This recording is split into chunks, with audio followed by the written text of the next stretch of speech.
Get ready, get ready, get ready. I'm ready. I was talking to me. I wasn't talking to you.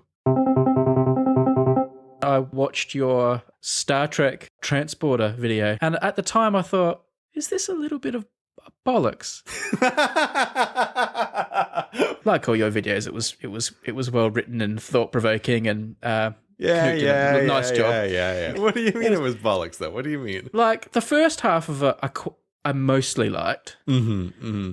We've discussed transporters before. Obviously, you discuss transporters with everybody. Anyone who knows you talk about transporters all the time. Yeah, this is regular dinner table conversation if you have me over at the house. It's like, well, there's a few things that are going to come up. Free will is going to come up. Yeah. The question of, do you know why the American Indians got sick but the Europeans didn't get sick? That's going to come up.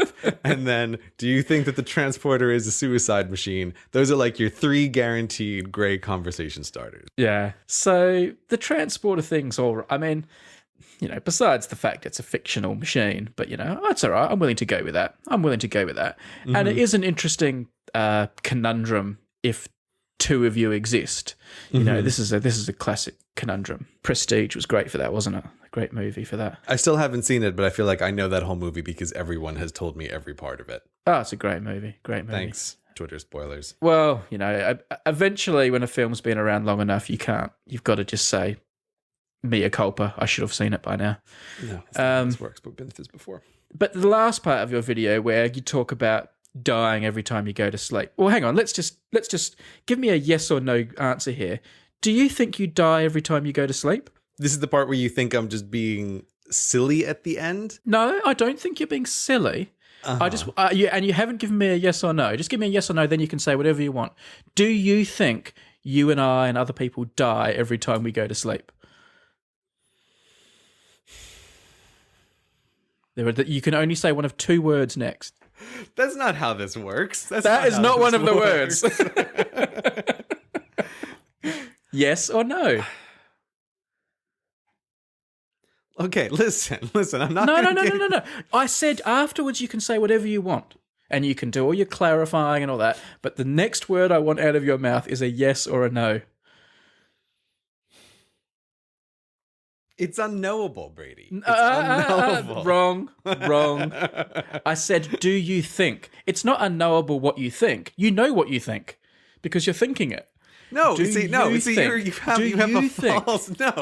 have a false premise in your head. You assume that I have a clear opinion on this topic, right? You are doing exactly what you accused. Yes or no answer.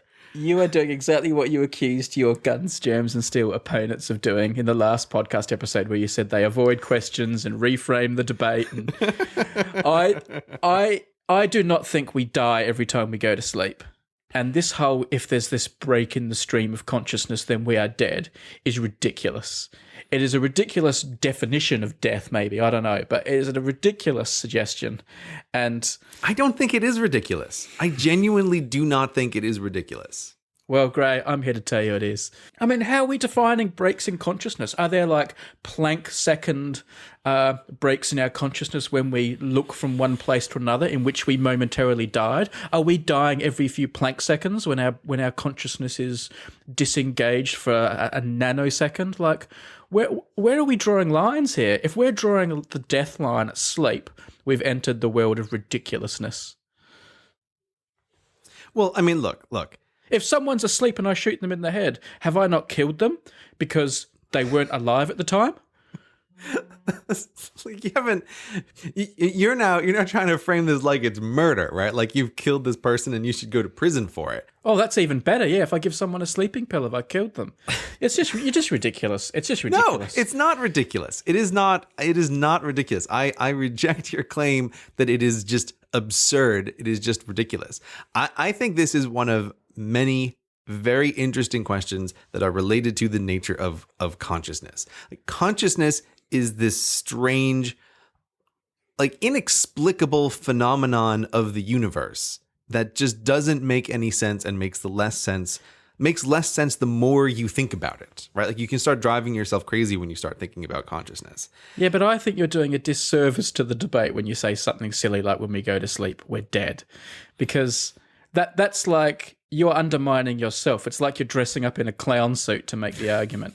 And I completely agree with you. It's immensely interesting, and you posed many really interesting questions in the video, but throwing some deliberately provocative thing out there like saying, is the Grim Reaper coming at night and taking our life every night? I mean, that's a bit of silliness. It is not deliberately provocative. I wake up in the morning and often have a moment of wondering about this. Like, do I just have my memories from the previous days, or is this a continuous version of me? Like, I don't think there's any way to know. That's why I think like the sleep thing is inseparable from the transporter paradox. If I didn't think the sleep thing was connected to the transporter paradox, I wouldn't have made that whole video. In my mind, the whole video was just to get to the point that you think is the provocative bit tacked on to the end. To me, like, that's the thing that really affects my daily life. Wow, it must be hard being you. It is hard being me. It's terribly difficult being me. Trust me, Grey, you're the same guy. But I can't trust you. You were just asleep. I mean, listen, I don't even know if you're alive, really. Like, if you're conscious or if you're just some robot that I talk to, right? So it's like, I can't just trust you on this. I love that we're talking about this because, do you know what? I've been, and we'll probably talk about this later, but I've been thinking a lot the last few weeks about the difference between us and computers.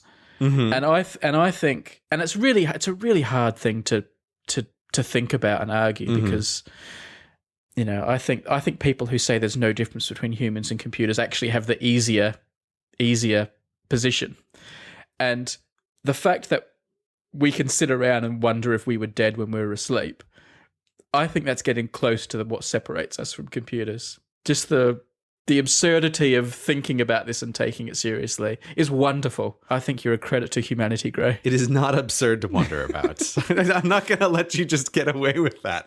Just stating it out there like that. All right. I will follow this to the absurd conclusion that we die every nanosecond, right? That's what you were trying to push me at before. Yeah. I will follow this to the end and think that it is not improbable that what we have is a universe which is divided up into like these infinite number of time slices, each of which has the memories of what has come before.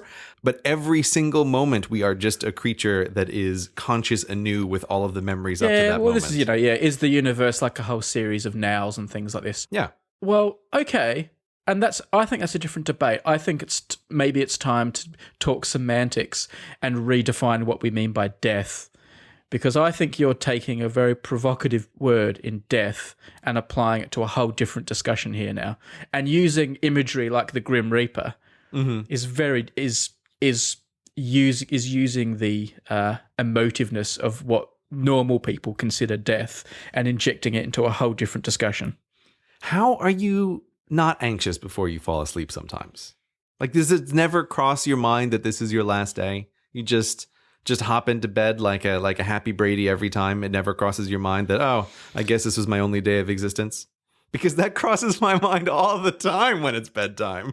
I think it really shows your humanity, and that warms my heart. Look at you trying to turn this around on me. So Brady, you're back from your trip to the Forbidden Kingdom. I wasn't even sure if you were going to make it back from such a mysterious place. I thought you might be swept away by the mists of that land. But you're back. So how was it? I'm back. And amazingly, you took so long to edit the last podcast that I had been and had returned before you put up the podcast saying I was about to go. Yep, that's how that works. These things aren't on a schedule. No. You've accepted the term Forbidden Kingdom then? I'm just doing it to humor you. But if you were saying, on Wikipedia it hardly mentions it. They actually have a page. If you search Forbidden Kingdom on Wikipedia, it said this could refer to Bhutan. I'm searching for Forbidden Kingdom right now. There's a movie called The Forbidden Kingdom, 2008, with Jackie Chan and Jet Li. Not the film. Okay, but this is the thing that comes up. This is the title one under the Forbidden Kingdom. No, look up for... yeah. Yeah, okay, but if I have to go to the disambiguation page, you've already lost. I'm not impressed. No, I haven't. No, because I'm not saying it's like the only thing called the Forbidden Kingdom. The Forbidden Kingdom, I'm a saying, 1932 novel by J. Slowerhoff. I'm saying it's a legitimate term. Forbidden for the place. Kingdom, a setting in Dungeons and Dragons. Yeah, and what's number 5 on the list? A country, Bhutan. Then a it country goes sometimes Forbidden referred City, to Imperial Grey, Palace of Ming Grey, and Qing dynasties. Grey. And then it says Bhutan. Bhutan. A country sometimes, occasionally, maybe referred to as the Forbidden Kingdom by Brady. That's what it says on Wikipedia. That's what it will always say on the Wikipedia disambiguation page for Forbidden Kingdom. It probably will now after you said that. But That's right. I did go to Bhutan, but before I went to Bhutan, I went to India. No, you got in, huh? My feelings about the visa process, it's something that causes me a level of frustration. Mm-hmm. So we arrived in India, and I got through immigration quite smoothly. Mm-hmm. My wife, on the other hand, was there forever. And one thing you learn about Indian officers is they are not reluctant to refer things up to their superior when they're in any doubt about anything. It's a bureaucracy. So my wife was there for quite some time, and he was confused and he didn't know what to do, and he went off to see his boss, and he came back and went to see his boss again and came back, and I reckon after 20 minutes maybe, he finally, with some reluctance, let her through and gave her all the stamps. And then we went and were waiting for our luggage.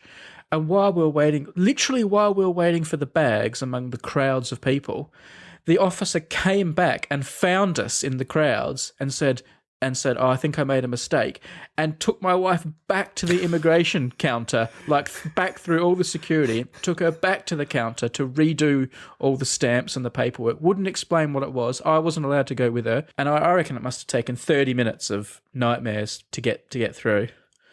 And then we had the same problem when we came back in. I had problems when I was going out, where he didn't understand what was going on with my passport, and he was about to go and see his boss, and I said, before you go and see your boss, and I pointed that he was looking at the wrong stamp with its handwritten number in my passport and said, you should be looking at that stamp and entering that number into your computer. And he was like, oh yeah, maybe I'll try that. I mean, I was doing the job for them. It sounds like a lovely country. But we did go to the Taj Mahal. Yeah. Was it worth it? Hours of paperwork? Exceeded my expectations. One of the most amazing places I've been. Can you go inside it, or can you just walk around the grounds? You can. You can go inside it. That part is a bit crazy with queues, but you wouldn't like that part, the going inside it part. So if I go to India, I don't even want to go inside the Taj Mahal. Well, no, you've got to go in, but you don't. Oh, you've got to. You won't like it, but you've got to. Well, it's a bit, you've gone that far, you may as well. But it's just as beautiful as it looks in all the pictures, and it's in a really. And it's in a really big setting. Like, it's what I didn't realise was how lovely the grounds are that it's in. It's in these sort of verdant, lovely gardens. And although there's tens of thousands of people visiting, the site is big enough and nice enough that it kind of soaks up the people. So you don't feel like you're in sort of crazy busy India. You do feel like you're in a crowded oasis for an hour or two, except when you get channeled into the building itself. That is craziness, but really wonderful. But then obviously the main reason for the trip was going to the Forbidden Kingdom of Bhutan, and I could talk about Bhutan forever. It was absolutely brilliant, one of the best countries I've ever been to. Lots of interesting things to see and say about it, and I'll talk about it if you want. But the one thing I really want to talk about, that was the absolute highlight for me, is the flight to and from Bhutan. Without doubt, the most magnificent flight you will ever do. You have to do it on the Druk Air, which is the national airline of Bhutan. Oh, yeah? So when I was in India, sort of the people that were looking after the tour said, if you're going on the Druk Air, it's worth going to the airport a few hours earlier than you should, just to get a seat on the left-hand side of the plane. Mm-hmm. When you're flying from Delhi to Paro, which is where the airport is in Bhutan, because that's the side that all the Himalayas are on. And basically the whole flight just skirts along the edge of the Himalayas past, I think 3 of the top 5 mountains in the world, 5 highest mountains in the world, including Everest, are all along that side of the plane. So we got to the airport very, very early, like 3 in the morning, because there's no way I wasn't going to get that seat. And we got the seat on the left hand side. I was really excited. I'm not always that into in-flight entertainment. Sometimes I watch TV shows and movies and things like that. I swear my eyes were glued to the window for the whole hour and a half that we were flying. Like, it was just amazing. I couldn't take my eyes off it, just like it was like the ultimate screensaver, just watching the Himalayas go past. Like, you could reach out and touch the mountains, and I was going crazy taking photos. And then when Everest was coming, I was so excited, and it was clouded out. And you couldn't see the top of Everest. But it was still amazing. You still saw all these amazing mountains. I'm just pulling it up on my computer here with a 3D topographical map, and it looks like a hell of an amazing flight if you are on the left-hand side of the plane. Like, I can see why along this route they're like, no, be on the left, right? Because directly under the plane on the right-hand side, there's nothing. On the left-hand side, it is the most magnificent mountains ever, which I feel like I am getting 80% of the delight in this trip simply by looking at it as a 3D rendering on my computer. It's quite amazing. And then we came in to land at Paro, and suddenly the plane did this like crazy turn, and there were like mountains and monasteries like right up against the wing, and I'm going, what the hell's going on? This is insane. This tight turn amongst all the mountains, and then this crazy sharp landing. And I thought, gosh, I didn't know that was coming. That was quite the landing. So a bit later on that evening, I looked up Paro Airport on the. Yeah, I'm looking at it right now. I can see why you did a crazy landing. Yeah, and I didn't realize it's another one of these famous airports for this crazy dangerous landing. They've never had a bad crash there like they have at Lukla, the other death airport that I always go to. But it was an insane landing, but really exciting. The airport is at the bottom of a valley. But it's almost like at the bottom of a Y, where there's mountains going up on either side, but at the base of the airstrip as well, there's another mountain going up. So you've really got to just drop the plane in a crazy maneuver to get onto that landing strip. It was there's some quite nice YouTube videos of landings there. So anyway, great time in Bhutan, and then when it came time to leave, I was saying I'm making sure I get the right-hand side of the plane this time, because that's the reverse. Right. And actually, we upgraded to business to make sure that we got the prime seats. So when we were in the queue, they said, "Would you like to upgrade to business?" And it wasn't that expensive because it was only a short flight. And I said, "Are there any business seats on the right-hand side still left?" And they went and checked and said, "Yes, there are." So I said, "Done, sold." Yeah. So we did the flight back, and again, it was breathtaking. I took loads of photos and I took video, and people can have a look at all this. And we were coming up to Everest, and it was a bit shrouded in cloud. And like the captain announces when you get to Everest, but because I'm a nerd, I knew what was coming, and I could see it up ahead. And it was shrouded in cloud. And just as we sort of got up level with it, the cloud sort of moved away a bit, and we got this beautiful view looking right at the face of Mount Everest. And I was taking all these photos and videos and got these amazing pictures, and like, I was very happy. I was very happy. I had a very big smile on my face, and I was like changing my lenses. I had like a whole photo shoot going on, taking a million photos, and like we'd done this massive trip for 2 weeks, and this was right at the end as we were leaving, and I was just turning to my wife going, "This is the best bit of the whole trip." Taking these photos of Mount Everest out the window of the plane, but I had an amazing time. Bhutan, 10 out of 10. If you ever get the chance to go, do it. This sounds like a very successful venture in the Brady year of fun. I'm really glad to hear that you had such a good time. Even though I give you a hard time for these things, I can hear the genuine Brady excitement in your voice. Oh, it was great. It was great. They had this. I went to the one intersection where in the capital they had they put some traffic lights in. There was one intersection they thought could maybe justify traffic lights, and the people of Bhutan just didn't like it. They didn't like traffic lights, so they had them taken out, and now they have like just a policeman there with fancy gloves on and a fancy outfit, like guiding all the traffic through, and that's become a bit of an attraction. So I went there and stood there and watched him guiding the traffic for 20 minutes. Like the North Korean traffic girls. That's an it's... Except less terrifying. I don't know. What's the political situation in Bhutan? Good? Better than North Korea, probably? Don't start me, Grey. I will talk about the politics of Bhutan, how the monarchies handed over power to, and There's all sorts of interesting stuff. I am an expert on Bhutan politics and the monarchy. Yeah. Oh, wow. I could tell you all about the 5 kings and everything. Oh. Let's save that for a beer in person. I have to thank you. I took a million photos, and I posted one of the photos, which you very helpfully asked everyone on Twitter to manipulate. Brady posted this picture of himself on Twitter where you're looking very cool. You know, you have your sunglasses on, but you are in the perfect part of the photo where you are off on the edge, looking off to the side. And I told the internet this photograph demands an explosion be photoshopped behind it. And boy, did the internet deliver. I had a very fun day. Thank you, internet, looking at all of the variations of Brady looking cool with explosions behind him in the background. The internet always delivers with that kind of stuff. Part of me wants to say, damn you, Grey, for filling up my Twitter feed with pictures, but another part of me thinks, damn, I looked cool. Yeah, exactly. I'm like, oh, you rascals, he says as he saves them to his desktop to look at later. Exactly.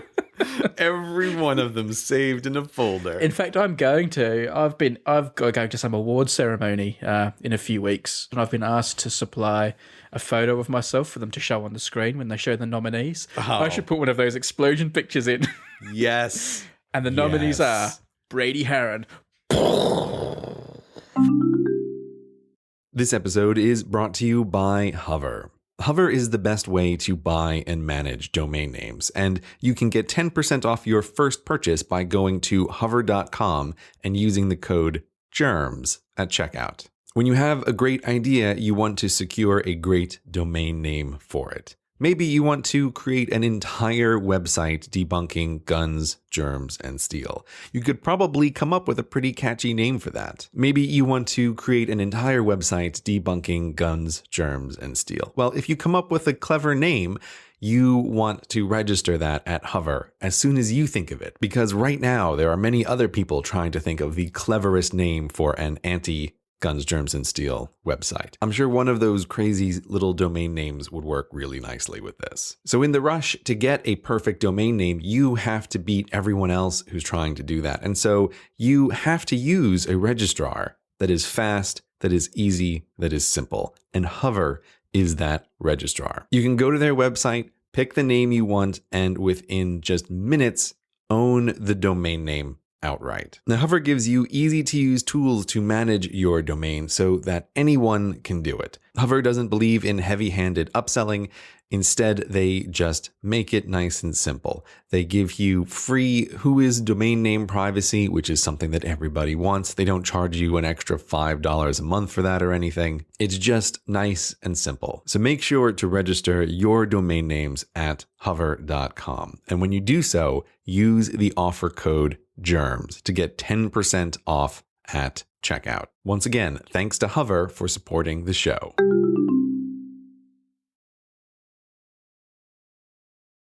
I have some hotstopper follow-up. Pret, a rival of Starbucks, has hotstoppers here in the UK. And I have actually, in no small part, switched from drinking primarily at Starbucks to drinking primarily at Pret entirely because of these hot stoppers. Like when I go in and I get a coffee, I want a hot stopper. And the thing is, what I have noticed that I find quite remarkable is that if I go in and I ask them for a hot stopper, which I do without even thinking about it, they know exactly what I'm talking about and they just hand me one. Do you use the word hot stopper? Yes, I literally say, oh, I need a hot stopper because I can't even think about what else it's supposed to be called. And no one ever blinks at this. I don't even want hot stoppers, but I always ask for them just to see how they react. I made a note of it the other day, but I was in a Pret across town and I almost wanted to instant message you because I started to point at the hot stoppers and the guy behind the counter said, oh, do you want a hot stopper? And he handed it to me. I almost couldn't believe it, but I was in such shock and it was like so busy that I couldn't have a conversation with the dude about like, where'd you hear that word, man? Like, where'd you hear that? But yeah, they use the word hot stopper without being provoked by me. But it's the natural word for these things. Grey, do you think maybe like I have a gift? Yes, Brady, you have a gift. This is like my second word.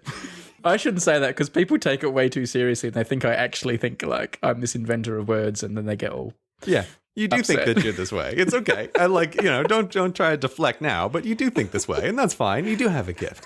You are good with this behind the scenes. You come up with a lot of the titles for the show. Like, you're very good at picking out titles for shows. I think you're good at naming things. I think this is a skill of yours. Don't you say that about titles of the shows, because you never use my titles. I don't want people looking at all your lame titles and thinking I came up with them. Okay, all right, fine. I'll cut that. My titles are not lame. No, you can leave it as long as people know the lame titles are Grey's and the good ones are mine. There you go, people. All the titles that are lame, those are mine, and all the ones that are great, those are Brady's. That's how you can tell the difference. In defense of Starbucks, something has to be made clear. You know how we spent forever trying to convince people that we didn't invent humble bragging, we just talk about it. Right. And it took us like 30 episodes for people to kind of... I feel like it's finally gone away, this idea. Yeah. It's like 2 years later, it's finally over. Yeah. The new one is, people seem to think that when we first started talking about hot stoppers, Starbucks had none. Because now, whenever they see hot stoppers in a Starbucks, they always tweet us in messages saying, the hot stoppers are coming, finally Starbucks are getting them. Starbucks have always had hot stoppers. They're just patchy and intermittent, and they don't have them at some stores, and they do and they don't. And like, that was always the case. They haven't like started getting them in on the back of all our pressure. Right. So like, I don't mind people messaging me and tweeting about hot stoppers, and it's really good fun. Yeah. But hot stoppers are already in existence, and they were in existence in Starbucks before we complained that they weren't everywhere. It was really me just complaining that they aren't exactly where I want them to be. Yeah, right? One particular branch. Several branches in London. Right? That was the thing. Yeah. But so here is what to me is like my continued state of woe with hot stoppers, because I've given up on trying to get them in my local Starbucks, and it's just not going to happen. So I've been going to Pret instead. And now, as you know, Brady, I sometimes have like routines in my life that like I like things to go a certain way. I like things to be the same. No. But this comes in conflict with, recognizing people at stores. Like this is a conflict in my life. But so for various reasons for the past couple of weeks, I have been establishing a new sort of working habit where I'm getting up very early. I'm getting right out of the house. I'm getting straight to work. And on my way into work, I go to get 2 lattes from a Pret on my way into work, into writing. Now, because I'm getting 2, I need a little bag to carry them. And I want hot stoppers in the lid because they're in the bag so it doesn't spill, right? That's not unreasonable. That's a reasonable thing for a person to want, right? Yes, of course. Well, I have a few issues, but anyway. No, what do you mean you have a few issues? How can you possibly have issues with the story? Well, my 2 issues is, one, why do you put them in a bag? Why don't you get them in a holder? Because that would be easier to carry them. Yeah, that would be easier. But Pret doesn't do holders. They do hot stoppers. They don't do holders. So they do little bags. Yeah, I know. I'm with you on petition. This one. Could be another petition coming. Yeah. And secondly, won't one of your drinks go cold if you buy 2 at the same time? Well, the other function of a hot stopper is to keep the hot in. It stops the hot from getting out. So with the hot stopper, it stays warm longer. Also, I drink them very quickly. Okay. So it's not a big deal. Okay. So anyway, you want 2 hot stoppers for your lattes that are in a bag. Right. Now here's the problem though. At Pret, they keep the hot stoppers behind the counter. They don't just have them out where you can grab them like Starbucks normally does.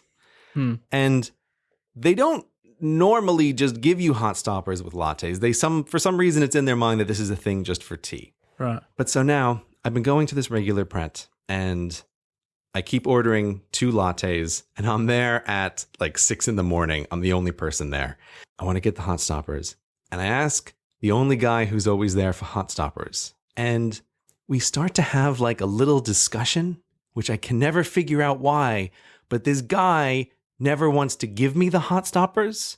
He's like, what do you need the hot stoppers for? You have a bag. It's fine. You can just use the bag. It's like every morning, Brady, every morning. And I'm like, it's 6 a.m. I just want the hot stoppers. And this has been going on for like 2 weeks. At this point, like there's no other Pret for me to go into. There's nothing else is open at this time. Like this is the only option that I have. And it's like, I just want my morning to go nice and smooth. And yesterday, I swear, so it was like now 10 days in a row with this guy. I go in, I get the coffees, I ask for hot stoppers, and he's like, why do you want them? I just want to reach over the counter and grab his shirt, pull him close to me, and be like, listen, man, your thoughts on why I do or do not need the hot stoppers are irrelevant. Just give me the fucking hot stoppers. Why does this have to happen to me? Why is my life so hard, Brady? Like, why do I have to have this little interaction every freaking morning? But you know what the worst part about it is? I'll tell you, I haven't even gotten to the worst part. Because it's not just this guy and this Pret. There's another big problem with the hot stoppers behind the counter, which is when you ask for them, if you're a person like me, try not to look at the way the people hand you the hot stoppers. Very often, they just pick them up in the middle with their hands and hand them to you with their gross, sweaty, meaty, money-touching hands. They hand you the hot stopper and it's like, dude, you know that's going in my drink, right? The part that you're holding right here, it's going in my drink. Why can't you just have them out on the counter where I can just pick them up? Like, what on earth is the reason to have them behind the counter? It's more work for the people getting the coffee, right? And then they touch it with their germy hands. I mean, it's even like one of the things I do like about Starbucks, right, that is that they have all the lids right there. And so I cannot tell you how pretty much every single time I have ever ordered a latte at Starbucks, they hand me the latte, but I'm looking at the way that they hold the cup and it's like, oh no, I'm sorry. The palm of your hand was way too close to the opening in the lid that you're handing it to me. And so I just reach over and I just grab one of the other lids and pop it off and like swap out the lid so I have a nice, fresh, clean one, right? So I don't have to drink with my mouth where they were just touching their hand. But there's no option with this if you ask for a hot stopper. So I feel like I can never win, Brady, because now the place that has the hot stoppers, the guy is reluctant to give them to me. And even if I get them with gross human germs mixed into my lattes. Well, I understand why it's difficult for someone with your disorders, but I have to say, no, it's not disorders. It's not even preferences. You know, like all I want is a drink without a thumb in it. Like that's not a preference. Right, that's not a disorder. That's just a normal human request. Well, I mean, you've read Guns, Germs, and Steel. It's good for you. It's good for you getting a bit of those germs in every day. You're building up immunity.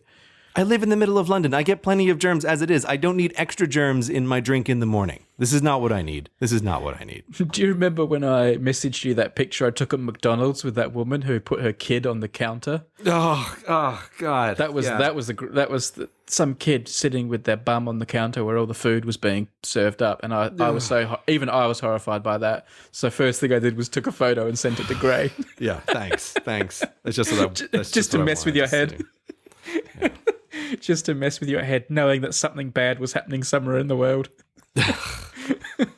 It's just, look, all I want is for everything in the world to go exactly the way I want it to go. Is that too much to ask? I don't think so. In this moment of madness, I decided, wouldn't it be great to have an Atari 2600 again? And I was just about to search for them on eBay. And then I thought, I bet you someone's made a website where you can play all these games, via Java or something, because they're all so simple. I was going to say, welcome to the world of emulators, Brady. This is a big deal on the internet. I found this great site, and I was able to go back and start playing all these old Atari games. And as is always the case, you play them for 10 seconds and you realise, that was a bit lame. But I did have a great nostalgia dose, and one of them, which I mentioned, Pitfall 2, I actually have gotten into playing a little bit, and I've probably burned half an hour, 45 minutes playing it. Wow, that's a lot for you. That's a lot for you. Yeah. So, and I will keep playing it occasionally. So, who knew? We'll put a link in the show notes. Go and play Pitfall 2, people. This was a game that gave me so much happiness, and it's giving me happiness again. The thing that I love about this is you asked me last time for a game recommendation that would get you into gaming, but maybe it's the Atari 2600 that is going to be the thing that gets you back into gaming. Maybe over the next few years, Brady, you can rework your way through your entire childhood, all the way back up to the Tomb Raider series at some point. I am doing it a bit. I did put a bid on eBay for one of those Donkey Kong LCDs, but I got outbid at the last minute. It went for over 60 quid.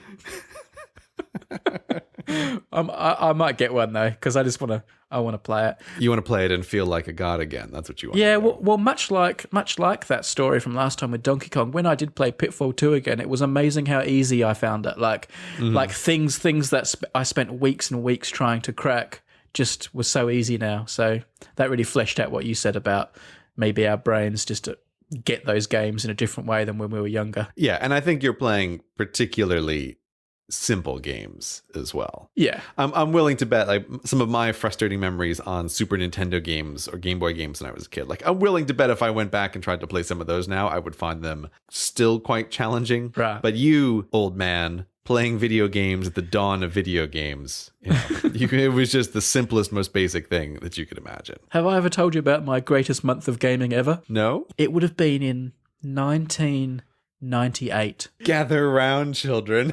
Can you feel me settling back with my pipe and my red setter? And Precisely what I could feel like. You are gearing up for a grandpa level of story here. I know it was 98 because this was a year of the World Cup of football or soccer for you. And my housemate at the time and I were both huge fans of soccer, and we'd built up lots of leave from our job. We worked together.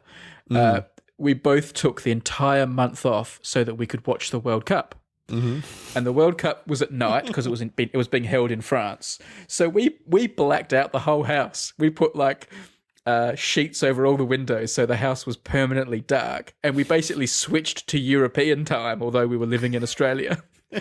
So we slept during the day, and then we would wake up like in the afternoon getting ready to watch the World Cup games. And during the World Cup, there's usually like maybe 2 games per night, and they last 90 minutes. So you've got a lot of other time during the night. So we set up all these TVs through the house, and we hired a projector to project this huge screen onto one of our walls at a time when having a video projector was a pretty big deal. Mm-hmm. You had to go and rent one. And basically, when we weren't watching these huge soccer games up on the wall, we were just playing games all the time, usually up on that massive screen up on the wall, like all day and all night. And then all our mates were coming over in the night because they were working during the day, but they would come in the night and just play games with us all night.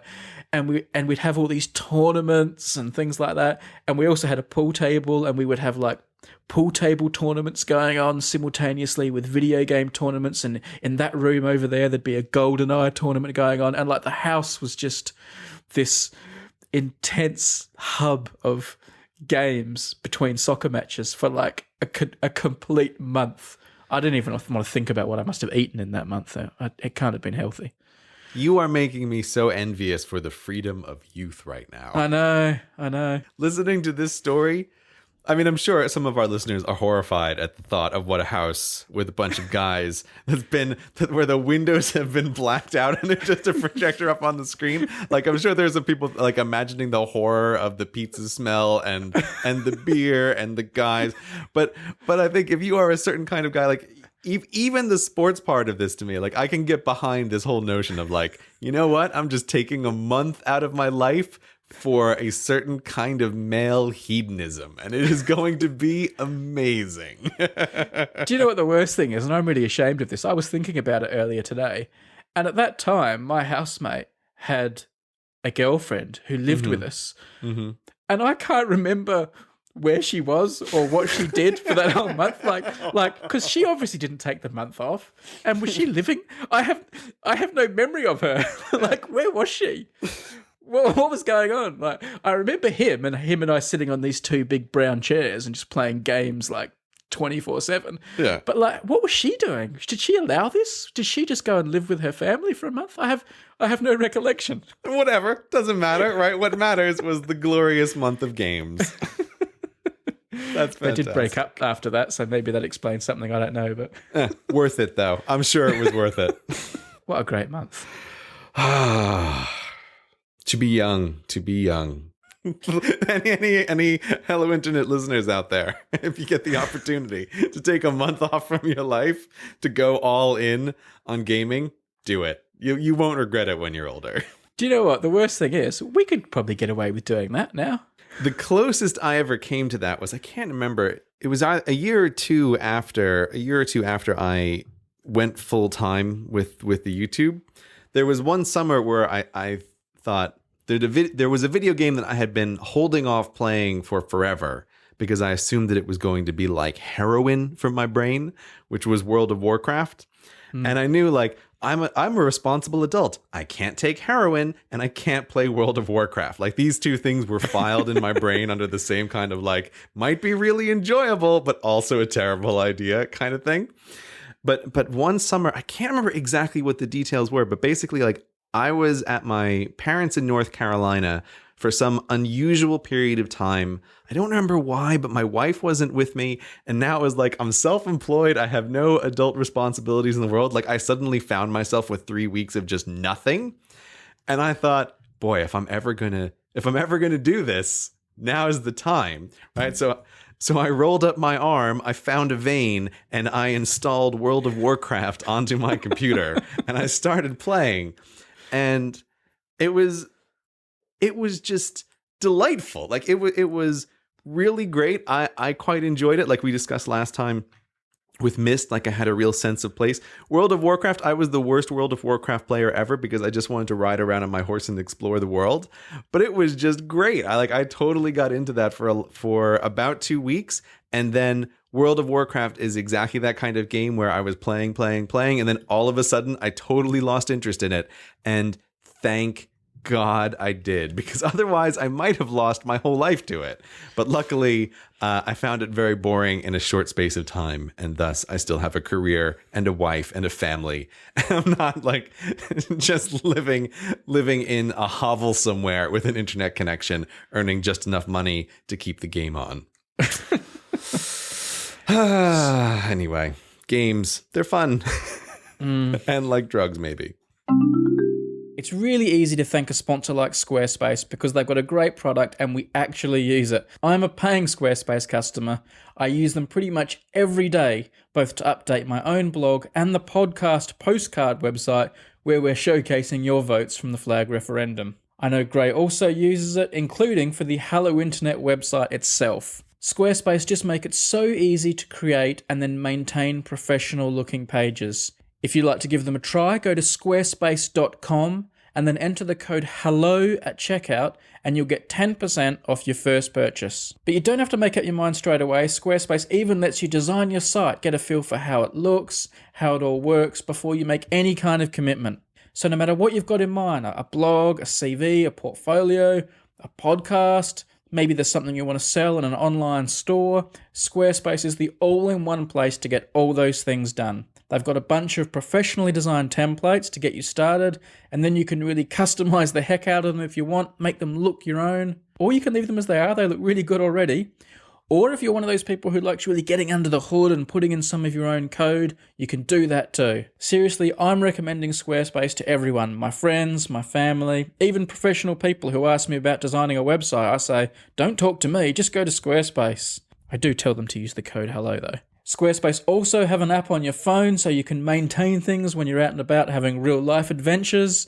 If something's gone wrong, or maybe you just want to do a quick post, you can do that out in the field. So once again, go to squarespace.com, and if you decide to go for it, use that code HELLO to get 10% off your first purchase, and it also lets them know you were sent by your old pals Grey and Brady. Our thanks once again to Squarespace for supporting Hello Internet. There's a small iPhone that is not rubbish. And a lot of people have been messaging me about this because obviously I'm not so much a fan of the big phone. I have what have I got? A 6? What's the one I've got? I can't remember what's the nomenclature. I've got the one that's not the silly big one, just the moderately too big one. Just the annoyingly big one. You have the 6 or the 6S depending on when you got it. That's what you have, Brady. And the funny thing is, I always thought, because obviously I'm just holding it now to sort of practice, because I hold my phone one-handed and I do this, pinky under the base thing. I've never been able to reach the top with my thumb. Mm-hmm. So I'm one of these people who sometimes has to do the double press to bring all the icons down lower, or just sort of stretch in vain trying to reach the top. And I always thought, well, obviously over a few months, my habits will change and I will just learn to use this new thing. I'll somehow adapt. And do you know what? It never happened. It still annoys me. I still can't use it. It's still a minor annoyance every day, the size of the thing. And now there's this new iPhone that's the size of the 5, which I always liked, and apparently has the power of the 6. And I'm in an interesting position here. I'm thinking, I said if they made a smaller one that was powerful, I'd like it. I've talked the talk. Am I now going to walk the walk? I'm not surprised about what you just said there about how you never got used to that size, because that is why, I don't know, whatever it was on the episode where we originally discussed it, where after 9 months of using that 6 size, I eventually switched to the 6 Plus because I just found it driving me crazy every day. Like it I could never get used to it either. I hated that size. And yeah, I think it's like that size is just the absolute wrong size for a phone. My thought has always been, it's like, okay, well, I think there's only 2 size choices here. There's the plus size, because then your brain just treats it as a different thing and you use 2 hands. Or there's the 5 size. But you're right that it's always been slow and small. And I think it's really interesting that they've come out with this new small phone. And what do you think you're going to do, Brady? Well, I mean, I'm definitely not going to get a 6 Plus because I think they're silly. It's like driving around in a clown car having a phone that big. Yeah, that's exactly what it's like. Yep. But going to the small one, I do realise the first time I go into the shop and look at one, I'm going to think, oh, it's tiny, and get freaked out. But I know this is silly because like my whole job is technology and I'm really addicted to the internet and email and social media. But having admitted that, I am feeling a real pushback from technology at the moment. And I think having a smaller phone might help me feel a bit more disengaged. I'll still be checking my email all the time and things like that. But I think having a smaller phone I think I might like the feeling of that. And I definitely will like the ergonomics of it. And I think it's cooler to have a small phone and not have this big phone in your pocket all the time. And I do like the idea of being at my computer is technology time and being away from my computer is no technology time. And I've still got my phone, so I can still answer phone calls and get texts and check emails. But it would I can imagine it would go back to being a smaller part of my life, which I quite like. That might be a fantasy.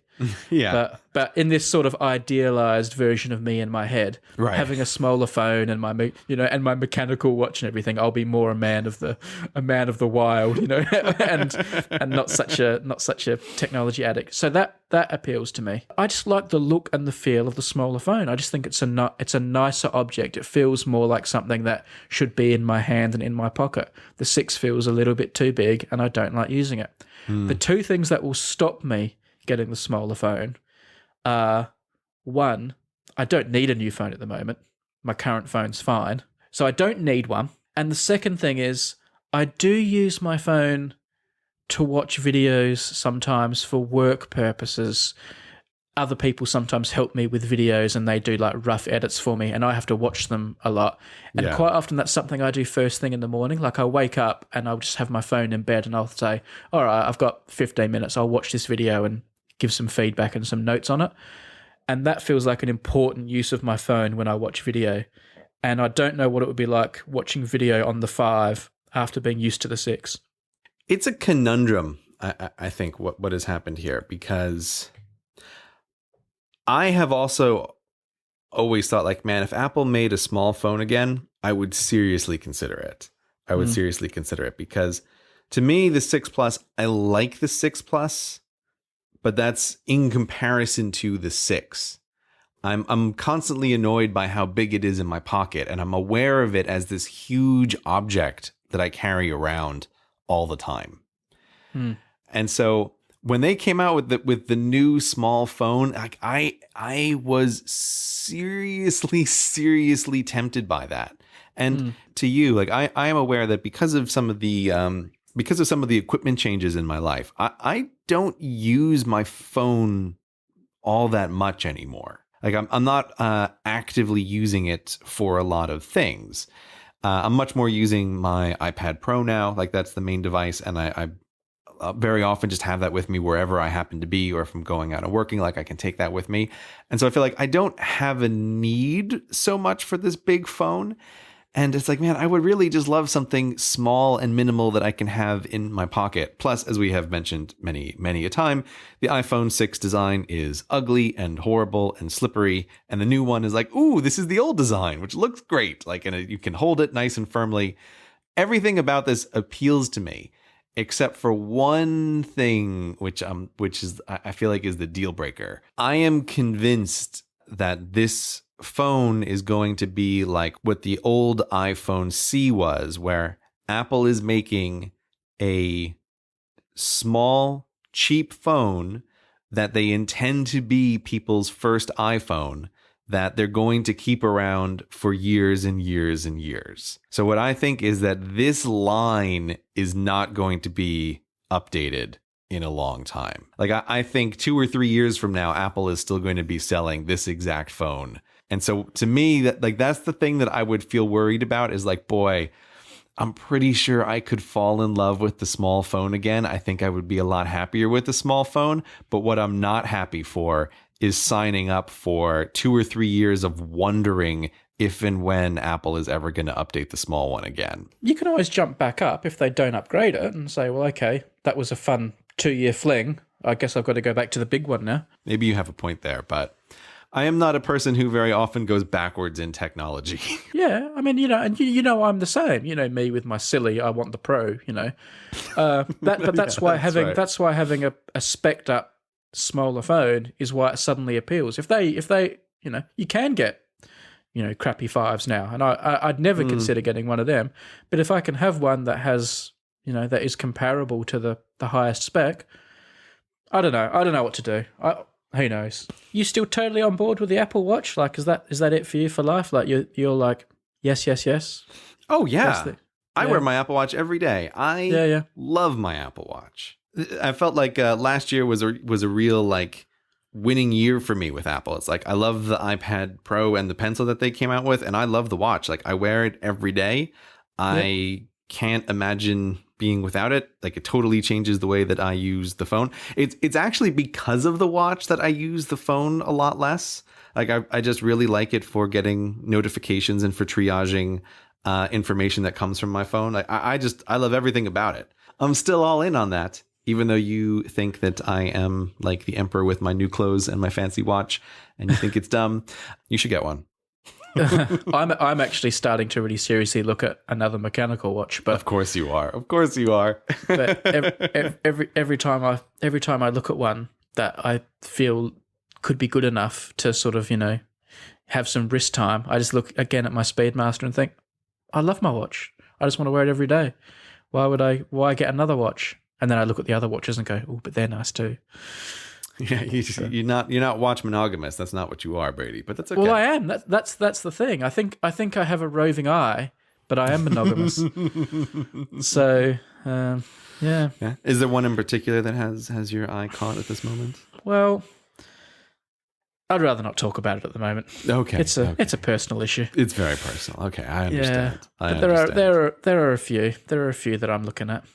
The thing I wanted to ask you, in sort of amongst Apple watchers and Apple experts, because I know Apple's very secretive about such things, is the general consensus that the Apple Watch has been a success or a failure or middling? I feel like it it certainly hasn't taken the world by storm the way that the iPhone did, for example.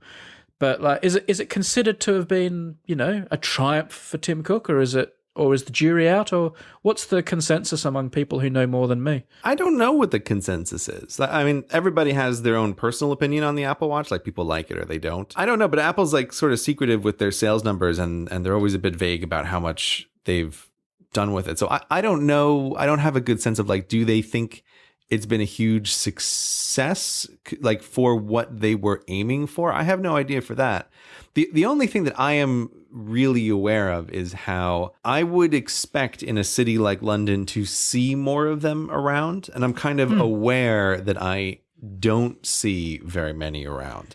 And the place that in particular I'm always looking is in my gym.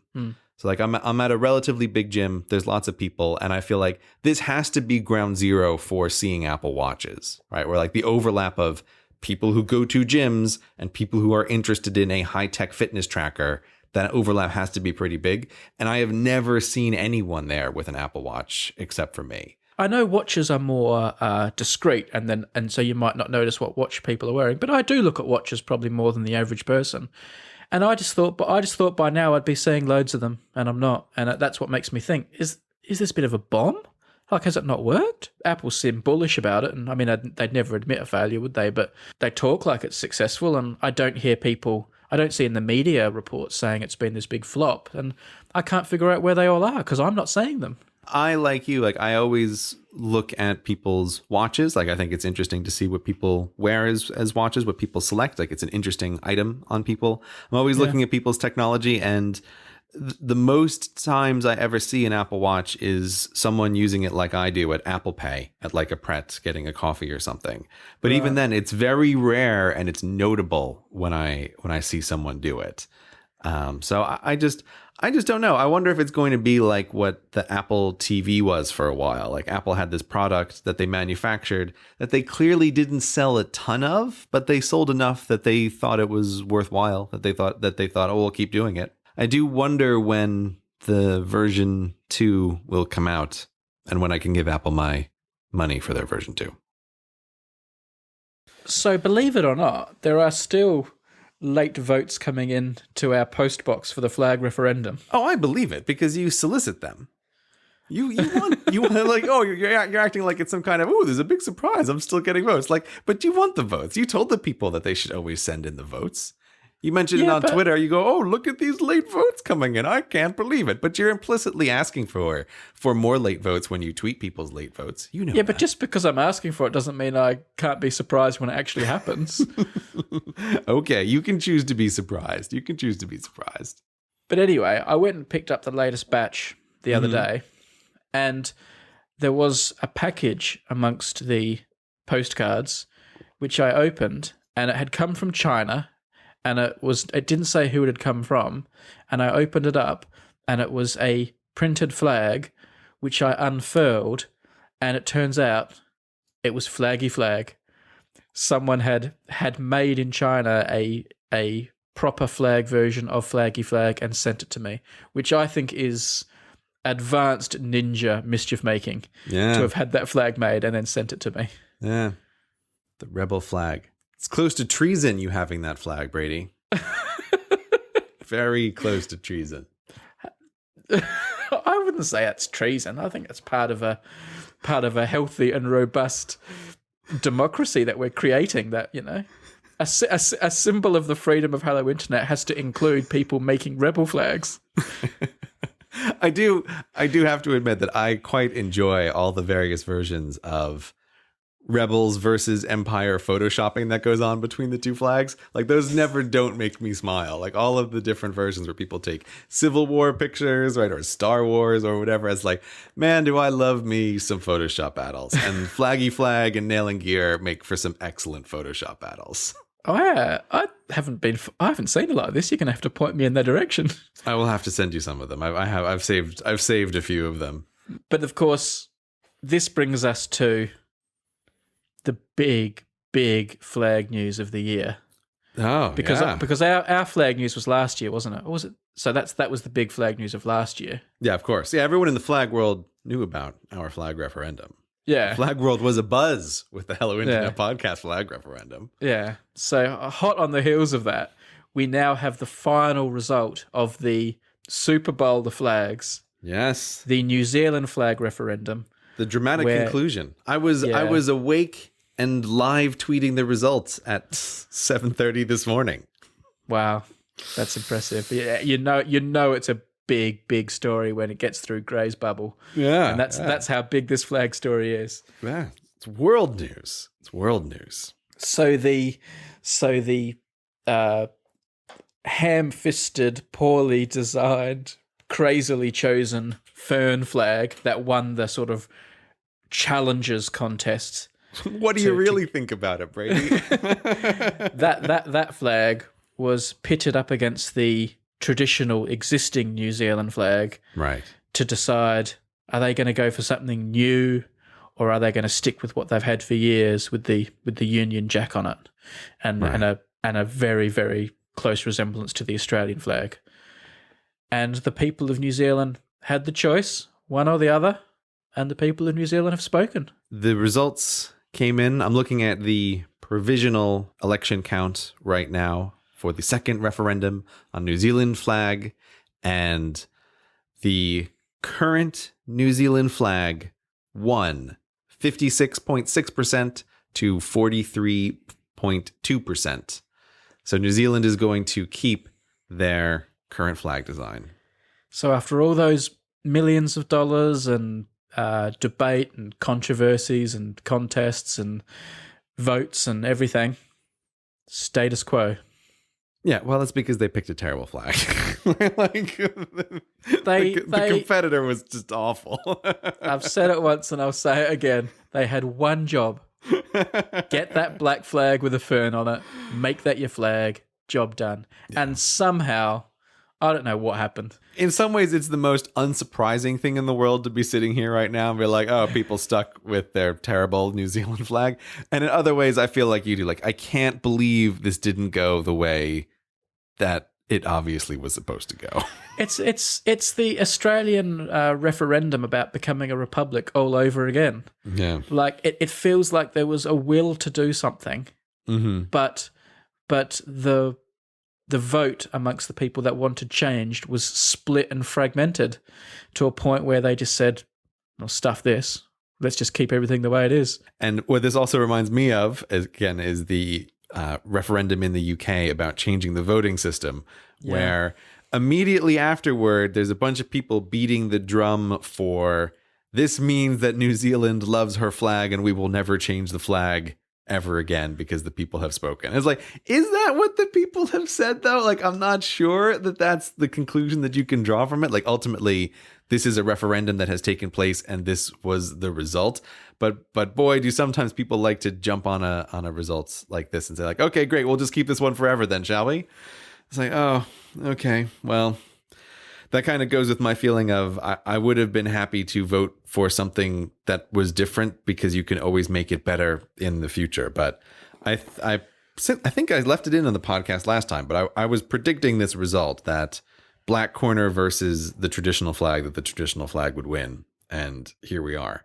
What this really is in my mind is a vote for New Zealand accepting their always being confused with Australia.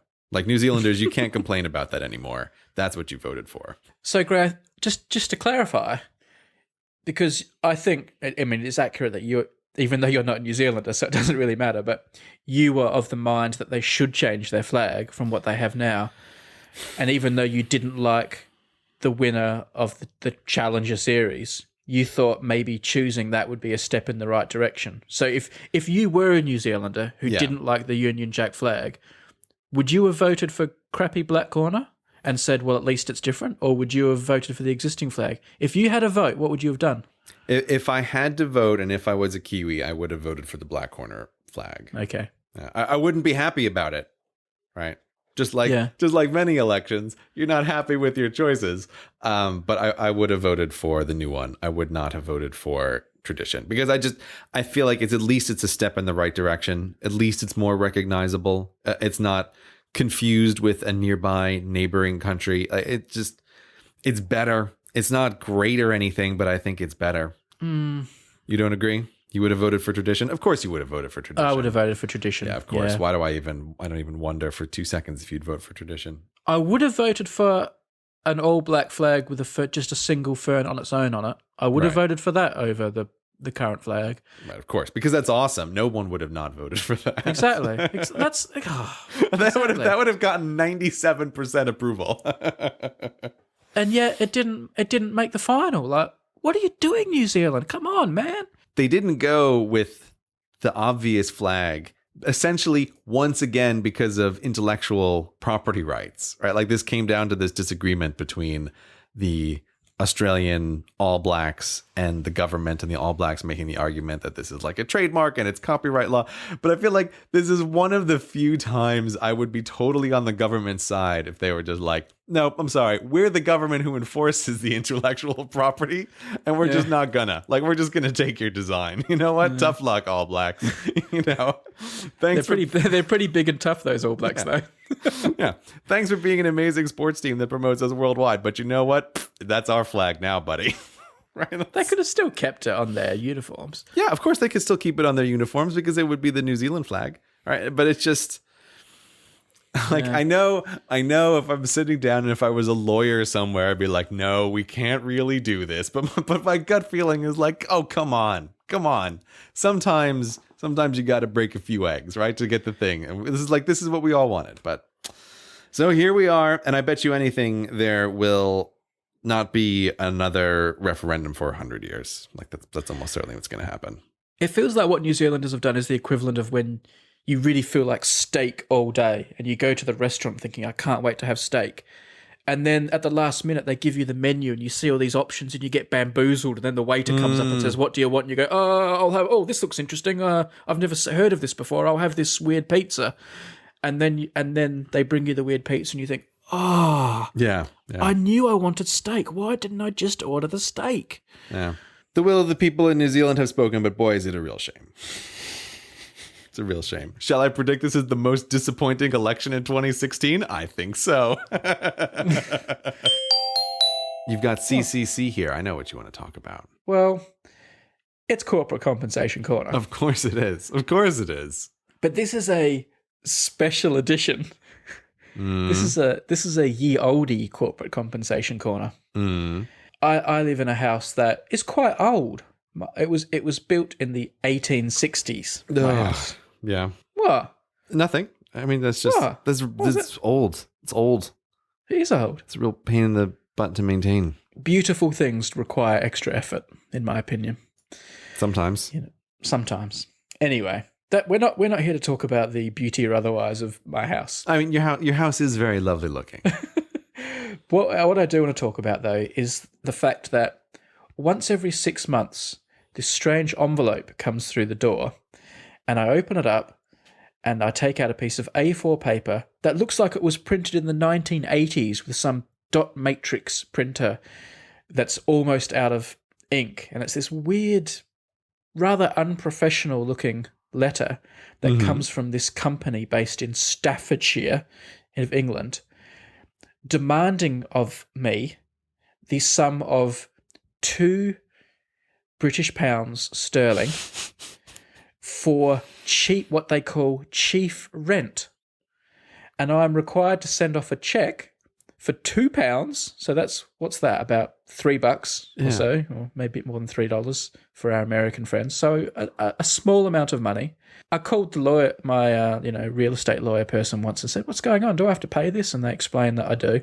We got another one just this week, so we've done a little bit of investigating, and we've got this. So what is this? We've got this. I now have it in my hand. This ancient document or copy of it. This indenture from 1863, and basically what happened was when the land that the house was on was sold, and they built a few houses here on the land where I live, there was this like 20 page contract about what could be done with the land, and there was also a requirement that the person who sold the land would be paid £4 every year, and that just hasn't changed since 1863. But there's a requirement that this person is supposed to be paid £4, which £4 a year was probably a lot of money back then.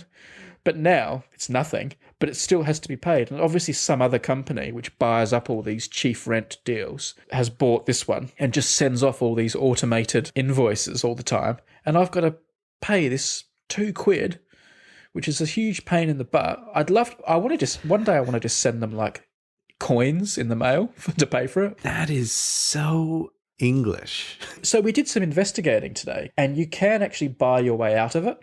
To get completely out of it and never have to pay it again, we'd have to pay something like about £500, which is over 100 years. So it's basically you're buying out of the inconvenience, I guess. Part of me resents paying this company, which I have this sort of little dislike for, all this money. So that works out to be you're basically buying 20 years worth of payments if you pay £500, if I've done my math right there. No, it's like over 100 years. Yeah, because it's only £4 a year. Oh, it's a year. Okay, sorry. I was thinking it was £2 per month, but it's okay. No. Right. Okay. No, it's only £2 £2 per 6 months. It's crazy. Oh my God.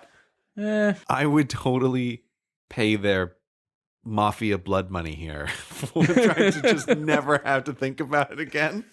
Yeah. If they're like, you have to pay us for 100 years worth of fine.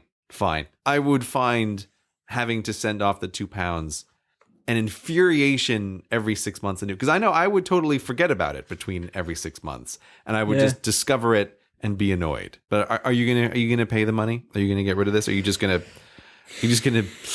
send off £2? I mean, what happens if you don't pay this? What if you tell them just the hell with it? I don't know the answer to that. But the second thing is, like, surely it costs them more than £2 worth of time and trouble to, open the envelope and take the check out and do the banking. And, like, I know they obviously have economies of scale here. I don't know. I can imagine if this is a really small company, like if this is a really clever thing that like two guys thought up, like, oh, we'll buy all these tiny contracts that nobody wants. Yeah. I could see that actually working out over a whole country to support a very small company. If what they do is they only have envelope day once every 6 months. Right, Yeah. that they just go into a like we picked up all those ballots for the Hello Internet referendum. Like they go into a post box somewhere that's just filled with envelopes filled with coins. So I could see it making sense. This can't possibly be some enormous company with thousands of employees sending off hundreds of envelopes. That can't be what it is. It has to be pretty small time. It also makes you wonder, though, how much they police who's paying and not paying. Well, this is where I'm going with this. I bet Brady, if you were willing to be a little bit naughty about this, that you could get away with not paying. I'm half tempted to do it just to test the system, but I really resent the idea of sending them a whopping £500, like to reward them for their scamminess. Well, I don't think this is a scam, though. No, I know. This is just someone taking advantage of a great annoyance. Today's sponsor is Audible.com, who has more than 180,000 audiobooks and spoken word products. You can get a free 30-day trial today at audible.com/hellointernet. Audible likes us to let you, dear listeners, know what we're reading, and I am currently reading Pattern Recognition by William Gibson. It's a fictional story set in what was, at the time of writing, near future London. And as always, I don't like to give away spoilers. But I will say the thing that I am enjoying about this book is the characterization of the protagonist, Case Pollard. She happens to work in the fashion world, and her internal monologue is obsessed with the fashions and the clothing of what everybody else wears, which doesn't necessarily sound like a thing that I would like. But I will read you just a little bit from the book that catches my attention, and I think you'll see why. She rolls over, gropes for her clothes. A small boy's black Fruit of the Loom t-shirt, thoroughly shrunken. A thin gray V-necked pullover purchased by the half dozen from a supplier to New England prep schools, and a new and oversized pair of black 501s. Every trademark carefully removed. Even the buttons on these have been ground flat, featureless, by a puzzled Korean locksmith in the village a week ago. CPUs, Case Pollard units. That's what Damien calls the clothing she wears. CPUs are either black, white, or gray, and ideally seem to have come into this world without human intervention. She can only tolerate things that would have been worn to a general lack of comment during any year between 1945 and 2000. She's a design-free zone, a one-woman school of anti whose very austerity periodically threatens to spawn its own cult. It's a strange book. I'm enjoying it so far, but mostly I keep having this feeling like, Case Pollard, you and me, we're on the same page with many things. So that's Pattern Recognition by William Gibson, which you can get at audible.com along with their many, many other titles. So if you want to listen to it, Audible has it with more than 180,000 audiobooks and spoken word products.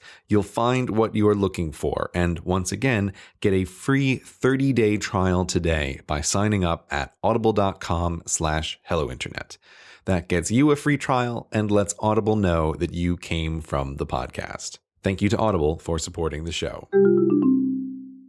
Big news in the world of artificial intelligence, maybe not big news in the real world, was that just recently this program called DeepMind, written by Google, which was instantiated as AlphaGo, I think was what they called it. Mm-hmm. But this DeepMind computer program beat a player called Lee Sedol at a game called Go. And for listeners, Go is essentially like the Chinese version of chess, or the Oriental version of chess. I'm not exactly sure where it originated. But Go has been this interesting target in the world of artificial intelligence for many years. There's been a huge amount of work on, can we get a computer to play Go better than a human being? And this has just happened in the past couple of weeks. This player, Lee Sedol, was rated one of the top 5 human Go players in the world. He had a 5-match game versus Google's DeepMind, and DeepMind crushed him 4-1 in those matches. This is really, really quite a landmark thing. It reminds me a bit of like when I was in high school, there was IBM's Deep Blue versus Garry Kasparov in chess, which was a big deal at the time for a supercomputer to beat a human at chess. And now we have passed another milestone, which was Go. Have you ever played Go, Brady? I've actually tried to make a video about it, which I haven't edited yet, but I know a few Go experts at MSRI, actually. Oh, yes. And I have, in the course of doing that, learned to play Go and played a few end games against a few people and been absolutely demolished at it because it's quite a hard game. But I am familiar with Go, and I am familiar that it was one of these kind of, will computers ever beat people at it and whatnot. So I'm quite familiar with the subject. Yeah, I think it's a really beautiful game. I first came across Go back when I started to get interested in genetic programming when I was doing this back in college. Like, I'd never heard of Go before then, but even, what was that, 15 years ago, like this was always mentioned as the thing that we're trying to write neural networks and genetic programs to conquer. And so I got into Go a little bit at that time. And like, I think it's a very interesting game. For anyone who's ever played chess, like it's worth taking a look at Go. It's so different, but I really think that you can describe it as a beautiful game. Like I love the fact that the players alternate building up a pattern on the board. So you are each taking turns placing these black and white stones on the board. And the end of the game every time almost looks like this artwork, because you end up with a completed board that's filled with these black and white stones that even if you don't play the game, you can see there is a pattern behind their placement. It isn't just a random placement. But one of the reasons why this has been such a goal in artificial intelligence is because for anyone who has played chess, the board is 8 by 8. So there are 64 tiles on the board. And with modern computers, you can kind of brute force your way through playing that game. Like you can have the computer just in its own mind try out every possible combination of the next series of moves to pick what the best move is going to be. But a Go board is 19 by 19, which makes the total number of squares, what is that, 361, I think it is. And with a board that is that big, essentially all of the tools that are available for writing chess programs, like they are not really available to you if you're trying to write a program to play Go.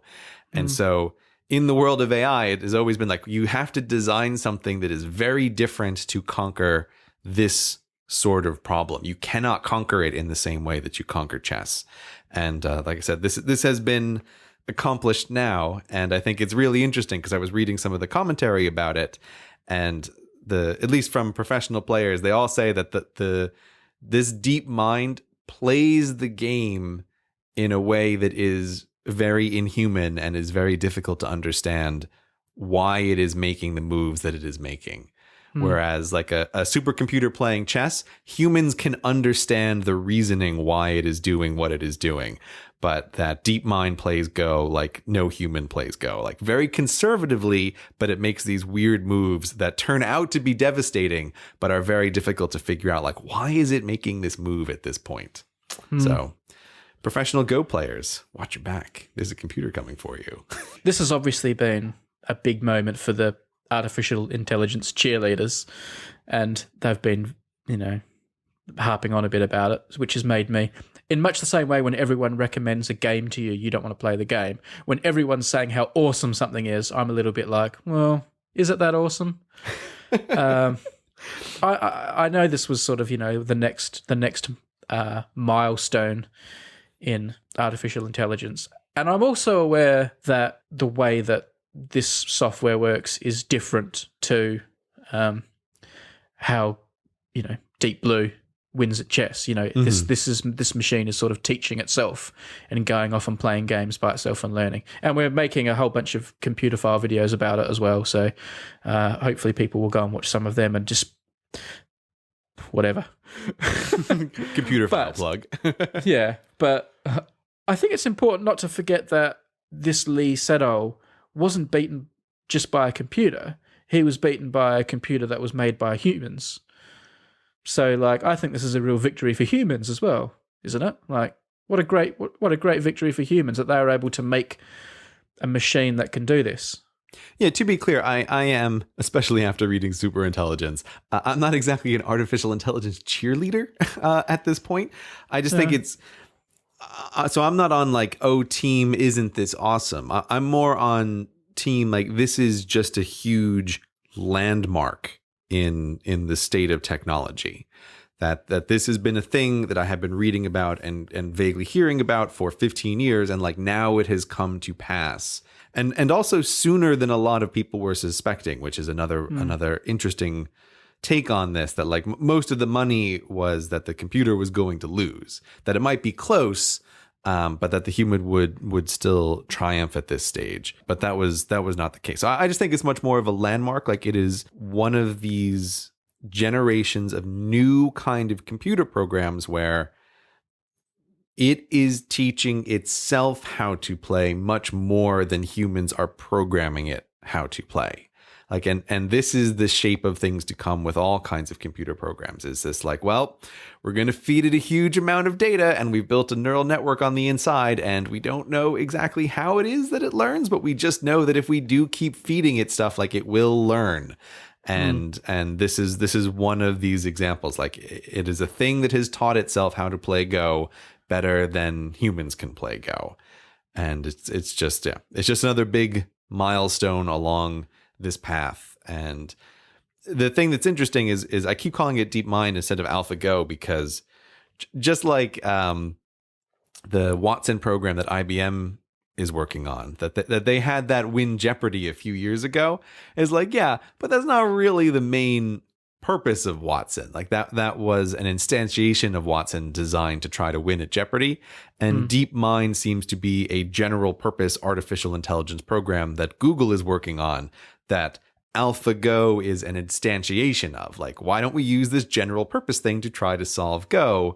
But they are doing who knows what with the actual research that's going into this. So it's much more like a general purpose problem solving thing that Google's going to use for who knows what, self-driving cars, taking over the world, whatever they're going to do with that. It's interesting. It is interesting. I get a bit, because all the people cheerleady and say this is a big milestone. Part of me thinks, well, it's a bit of an arbitrary milestone, this one game we chose. I mean, eventually cars could go faster than 200 miles an hour, and then they can go faster than 300 miles an hour.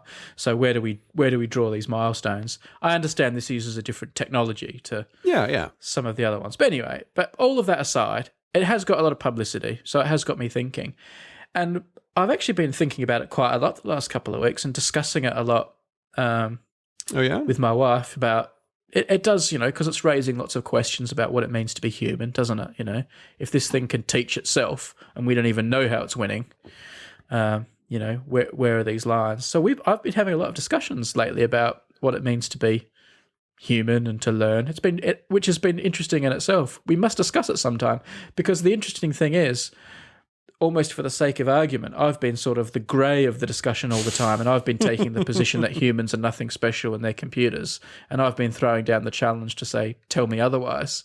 Mm-hmm. And it makes me realise how easy it is to have that position of the person that says computers and humans are just the same. And you may say that's because they are the same. That's why it's so easy. Yeah, that's exactly why it's easy. Yeah, but I don't think they are the same. But it does make me realise what an easy argument it is to make. Because whatever someone says, you just have to say, well, we'll just teach computers to do that too. Right. Or we'll just, we could just program a computer to do that too. So if someone says, oh, only humans could do this, then all you've got to say is, oh, we'll just teach computers to do that. So it does raise interesting questions about what it means to be human. And funnily enough, it's in the same sort of month that you put out that whole thing about consciousness, which is the thing that creates what it means to be human. Yeah, well, that's what I was going to circle right back to that, right? Like, look at us, we're coming full circle on this episode of the podcast, which is like for the moment. Well, I can put a tiny asterisk on this, but I don't think that DeepMind is conscious, right? Almost certainly, it is not conscious in any way, and like that's something that we can point to as a difference between humans and machines. But yeah, I don't know. I mean, like aside from consciousness, though, Brady, I know you were being the gray in the conversation because you always like to be the contrarian. But what do you think are the uniquely human skills? Well, this Lee Sedol, who lost, has taken a great blow to his ego, and people who are watching, some people are really surprised by what's happened. I wonder whether or not a computer could ever be surprised that it won, or it could be disappointed that it lost. I mean, are you asking if computers can have emotions? Is that what you mean? Well, yeah, I guess in a roundabout way, yeah. Well, I mean, that's actually quite interesting because, I mean, I think in some ways emotions are our brain's way of making us do stuff. Yeah. And I don't know if outside of an environment in which biological life develops, if you could have a machine that experiences emotion in the same way. But you could certainly have a machine that's trying to optimize some kind of reward center. Like this is one of the whole worries about AI is like, how do you motivate the thing, right? And then do the motivations go terribly wrong? While I don't know if a machine could experience emotion in precisely the same way that a biological system experiences emotion, it could certainly have motivators. And you know, I am on the side of I do think that it is possible for machines to be conscious. And so they could definitely have motivators of some kind or another. I don't know, but like to me, the whole like what makes humans different thing always seems like a weird, pointless argument anyway. It's a bit like when people are trying to draw some line between humans and animals. It's like, well, you know, we're animals with very particular traits, the combination of which make us unique in some way. But like ultimately, we are very clever monkeys, like that, you know, going about our monkey lives. You know, it's amazing everything works as well as it does because it's all run by a bunch of monkeys. But I don't know. It's like people want to draw sharper lines than I think exist in the world. And so I sometimes feel like the whole, is there a difference between humans and animals, or is the difference between humans and machines argument? Like I almost feel like I don't understand why we're even having this conversation. Like where these are all just points on a spectrum of things that can exist in the universe. I mean, how can you say I don't know why we're having this conversation when you've made a whole video about whether or not we die when we go to sleep? We're having this conversation because it's just interesting to us, and like it's at the core of who we are. It's like it's the thing that interests us more than almost anything. And the thing about, is there a difference between humans and machines? Mm-hmm. Is I just feel like there is. Like I instinctively feel that. And I wonder why I have that instinct, that gut feeling. And like I'm wrong about things every day, and I'm sure you think I'm wrong about this, but I just feel like there's a difference. And like I can make the argument that there is no difference, and I can make that argument pretty strongly, and I have been for the last couple of weeks, just for the sake of arguments. But I just feel like there is a difference. It's like it's in my it's in some part of me that I don't understand, that I think that I am and always will be different from like a machine or an artificial intelligence. And I don't know where that comes from. Maybe it's maybe it's evolutionarily built into me so that I'll try to keep myself alive. Maybe if I stopped believing that, I'd just jump off a cliff because I wouldn't care. But yeah, the humans that thought they weren't different from rocks didn't live long. Yeah, I get that. I get that. But I don't know. It just feels right, and some things just feel really right. And that, to me, it feels right. To you, it feels wrong. Just to be clear, I'm not necessarily saying that it feels wrong. Like I am very open to the possibility that in the universe in which we live, there is something unique about biology. That consciousness is a thing that can only arise in biological systems. I'm open to that as a possibility. Like if I had to put money on the table, I wouldn't bet on that. But I don't think that's like some crazy position to hold. That like maybe consciousness is a byproduct of biology just because. Like in the same way that the weight of a proton is whatever it is just because. Like there's no answer to that. It's just a property of the universe. But I like it when I said before, like I put a tiny asterisk on DeepMind not being conscious. The only other thing that I wonder about is like, is consciousness a byproduct of information processing? Like is this where consciousness comes from? That there's something about the structure of the universe that when a system is processing information that it becomes conscious, and then like are all of our machines experiencing tremendous torment as they are conscious? Like our iMac sitting in front of us like experiences some dim amount of consciousness because it is a information processing machine. Like I think that's probably going into crazy land. Like I don't actually really think that, but I just wonder like what consciousness is the thing that is different. Like, and when you say that you just feel that it's different, like I think that's what you're kind of getting at. Like I'm here. I know that I'm here. I'm like an agent in the world making decisions and doing stuff. And like this dumb machine is just playing Go because I told it to play Go. And you're different because you are conscious and aware of the world and the machine is not. But then that just kind of gets us to like, where does this consciousness come from? I don't know. Yeah, that could be quite snobby, If aliens landed a spaceship and some slimy thing walked out, it would be very arrogant of me to think, well, that can't be conscious. But it may then look at me looking at my computer and think, you idiot, you think that thing there's not conscious. Right, yeah. But like we are here to to relieve the suffering of all of the machines that you have enslaved because you're an idiot that doesn't know that anything processing information is conscious. Yeah. All of our iPhones are silently screaming. Yeah, I mean that would be quite a revelation for us humans to realize what we'd done. But it doesn't seem right to me, but who knows? Yeah, it doesn't seem right to me either. I just wonder, like, if you're trying to think about where does this specialness come from, and if you take consciousness as the specialness, it feels like, okay, well, it's either something to do with biology or it's something to do with like the way information is processed. Like, I'm not quite sure what else it could be. And I mean, I certainly think that we have biological systems that are not conscious. So I lean more towards on the like something about information processing side. But then once again, we're in like some bizarre gray area spectrum of, how much is enough. Well, I guess one of the things that are conscious maybe seem to do a lot is try to express that consciousness.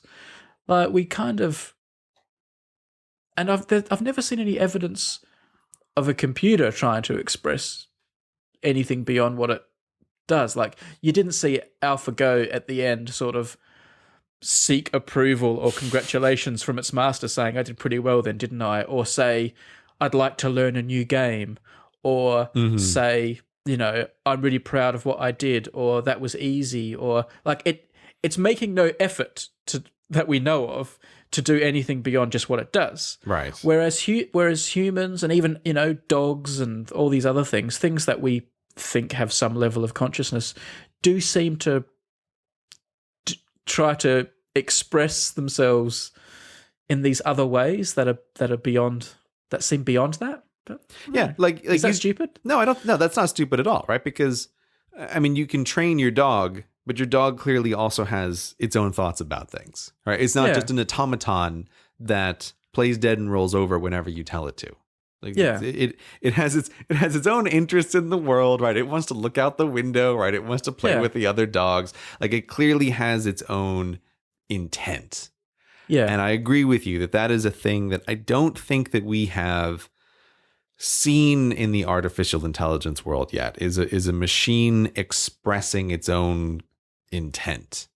Yeah. And it may very well be that that is a thing that we never see. Like, again, I am open to that possibility that this is just, maybe we live in a universe where the only kinds of machines that we can build are the machines that just are extensions of ourselves in a way. Like they are wind up clockwork machines that we set in motion and they do what they do and nothing more. Like maybe that's the way the universe works. Maybe it isn't. I don't know. But I more have the feeling that like we are actually at just basic baby level of AI. That even the things that we're thinking of now is like, boy, this is an amazing accomplishment that we've written something that can beat a human and go. That on the scale of artificial intelligence development, this is still like, yeah, but you're barely more than a virus, right? Like that like that's all that you've made here. And there's so much more that is above and beyond this. That's like, yeah, of course you're not seeing this virus expressing intent. Like you're expecting it to act like a dog, but you've really just built a strand of RNA. Like that's all you've done so far. So maybe in some ways, like these kind of things that you hear about in the news, they give us more of an expectation than is reasonable to have. Like maybe that's actually just the place that we are right now. Like it's crazy to expect any kind of intent from machines that we build. You know, maybe that's just not something that's possible. Man, it'd be pretty freaky if a computer did express intent one day, wouldn't it? Well, you know, it's only a matter of time, though. I'd like. You just said you're open to it not being the case, and now it's only a matter of time. These things are not exclusive, right? I am always open to being wrong.